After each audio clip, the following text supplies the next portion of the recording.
रोज नाश्त्याला काय बनवायचं हा प्रश्न सगळ्यांनाच पडतो. पण जर मी म्हटलं की अतिशय पौष्टिक कोणतेही मसाले न वापरता फक्त 1 चमचा तेलामध्ये जिभेवर ठेवताच विरघळेल असा मऊ लुसलुशीत नाश्ता आपण बनवू शकतो, तर मंडळी आज आपण मस्त गुजराती पानकी आणि चटणी बनवणार आहोत. एका बोलमध्ये 1/4 कप म्हणजे पाव कप चिरलेली कोथिंबीर घेतली आहे.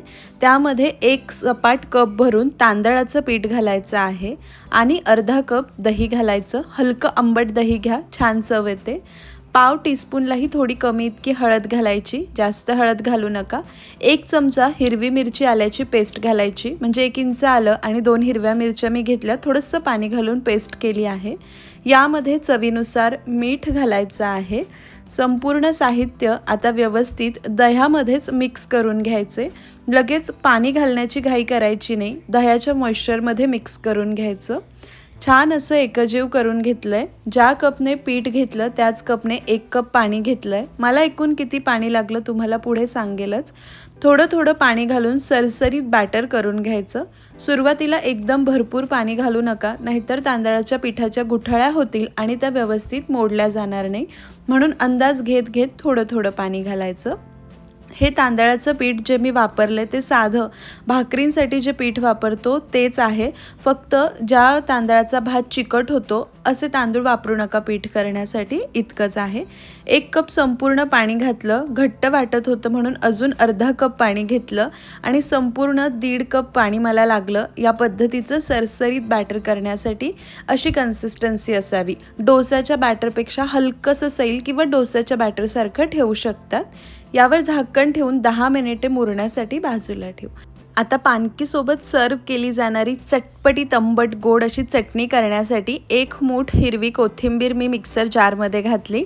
त्यामध्ये नाश्त्याच्या चमच्याने 2 चमचे कच्चे शेंगदाणे, हिरवी मिरची आणि आलं घालायचं.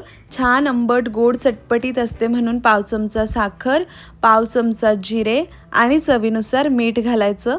थोडा लिंबाचा रस घालायचा आहे आणि 2 चमचे दही घालायचं. गरजेनुसार पाणी घालून चटणी बारीक करून घ्यायची आहे. आता साहित्याचं प्रमाण तुम्ही चटणी किती करताय, कशी चटपटीत हवी त्यानुसार कमी जास्त करा. ही चटणी असायलाच हवी पानकीसोबत. चटणी तयार झाली, आता पानकी करूया.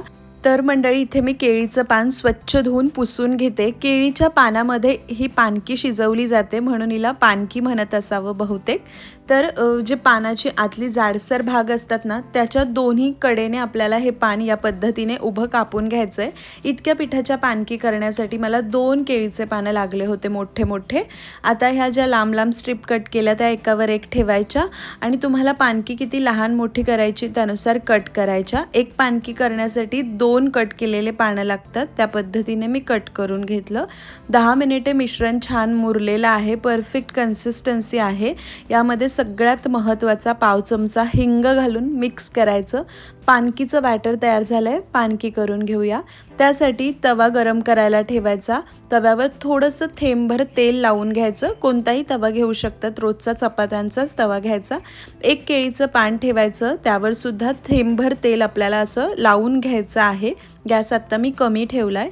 यावर पानकीचं बॅटर घालायचं. 1च चमचा घालायचं कारण ही जाड असून चांगली लागत नाही. छान पातळ पानकी छान लागते. बॅटर खूप घट्ट करू नका, नाहीतर पानकी तुमची जाड होणार आणि अति पातळ करू नका, नाहीतर ती व्यवस्थित शिजणार नाही. डोसाच्या बॅटरपेक्षा हलकी सैल ठेवू शकतात. छान पानकी पसरवून घेतली. वरतून ठेवायच्या पानाला सुद्धा थोडंसं थेंबभर तेल लावलं. त्यावर हे केळीचं पान ठेवलं आणि हलकंसं हलक्या हाताने चिकटून दिलं, म्हणजे ते छान इंटॅक्ट राहतं. आता मध्यम आचेवर पानकी भाजायची आहे. साधारण 1 मिनिट एका बाजूने भाजायची. खालून हलकीशी लालसर पान होतं, लगेच उलटून घ्यायचं. दुसऱ्या बाजूनेही भाजायची. परत एकदा उलटून पलटून घेणार आहे. एक पानकी भाजायला साधारण 2 ते 3 मिनिटाचा वेळ लागतो.